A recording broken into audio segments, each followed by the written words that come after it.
Longtime About Town viewers will remember my next guest very well. The multi-talented Harry Hall returns to the show, but he's wearing a different hat, the author hat. Harry, it is great to see you. It's great to be back. It's good to see you again. So you have, in the years that we haven't seen you, spent a lot of time working on an award-winning book.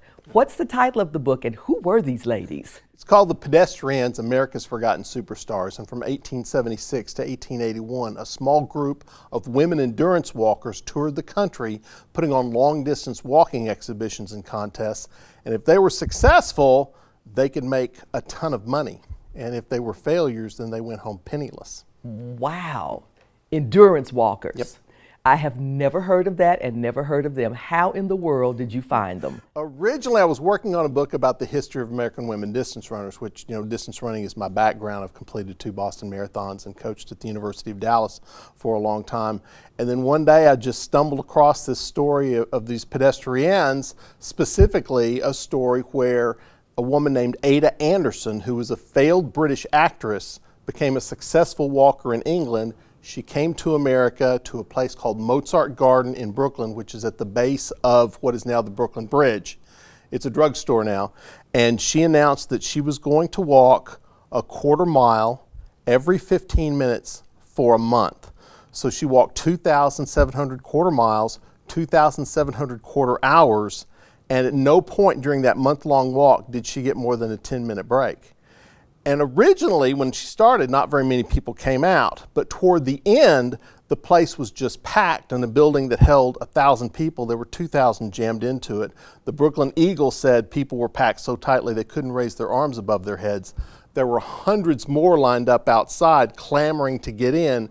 When she finished her 2,700th quarter mile, it made international headlines. And at a time when the average annual household income was $500, she came away with more than $8,000. Oh my gosh. From this, well, and you know what? If she walked like that, she deserved every dime of that $8,000. Yeah. So did she start the trend here in the United States, or was this a part of the trend? That was probably the highlight, but a lot of people will ask me, why did you spend so much time on her walk? Because it was the most covered, and it was the one where everybody got the most glory out of it. But it actually started in 1876 in Chicago. A woman named Mae Marshall went against a German woman named Bertha von Hagen. Bertha von Hagen was actually a teenager, and it was very popular. The place was packed. It was just chaos at the end, and nobody really knows to this day who won the race. But the judges were terrified of their lives because everybody had money on the American to win, even though everyone thought the German won.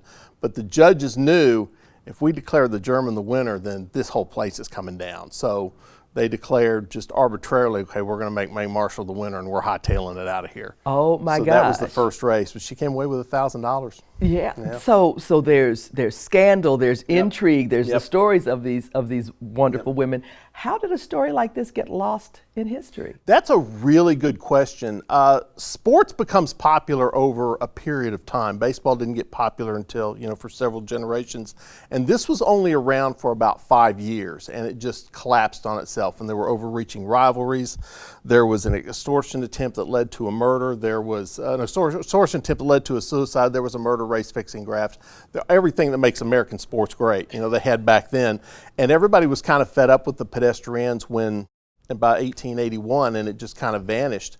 But it was an important part of American history because they set the stage for modern sports. They set the stage for the return of the Olympic Games and for the suffragist movement. Oh my gosh. All of that came about in large part to what the pedestrians contributed. Yeah. I've got to read your book. Yeah, it's fantastic. Where can we get it? You can get it at the Runner Shop in Arlington. You can get it at the University of Dallas bookstore, and you can get it at the Barnes & Noble at Northeast Mall. And those are the 3 stores you can get it, yes. Okay, so Amazon needs this book. Amazon has, yes. Oh, Amazon has it, absolutely. And Amazon too. Amazon. But if it's you right here, you can get on my webpage, pedestriennes.com. It's pedestriennes.